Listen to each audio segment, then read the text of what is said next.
সরকারি চাকরিজীবীদের পেনশনের সুযোগ সুবিধা বাড়ছে। দৈনিক সংবাদ দিগন্ত পত্রিকার সাথে যুক্ত আমি ফারজানা ইসলাম মধু। সরকার অবসরপ্রাপ্ত সরকারি কর্মচারীদের পেনশন সংক্রান্ত সুযোগ সুবিধা বাড়াতে এবং জটিলতা কমাতে নতুন প্রস্তাব গৃহীত করেছে।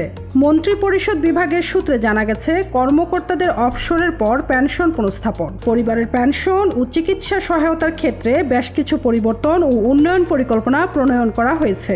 বর্তমান নিয়ম অনুযায়ী একজন পেনশনভোগী কর্মকর্তা মৃত্যুবরণ করলে তার প্রথম স্ত্রী বা স্বামী আজীবন পেনশন পান, তবে পুনঃস্থাপনের অপেক্ষাকাল 15 বছর। নতুন প্রস্তাব অনুযায়ী এটি কমিয়ে 10 বছর করা হবে। এছাড়া মৃত্যুর পরে দ্বিতীয় বিয়ে করলে দ্বিতীয় স্ত্রী বা স্বামীকেও পারিবারিক পেনশন দেওয়ার প্রস্তাব রয়েছে। জটিল রোগে আক্রান্ত অবসরপ্রাপ্ত পেনশনভোগীদের সরকারি কর্মচারী কল্যাণ বোর্ড থেকে চিকিৎসা সহায়তা দেওয়া হবে। প্রবাসে কর্মরত কর্মকর্তাদের পেনশন সংক্রান্ত কাগজপত্র ও আনুষ্ঠানিকতা সহজীকরণের উদ্যোগ নেওয়া হচ্ছে।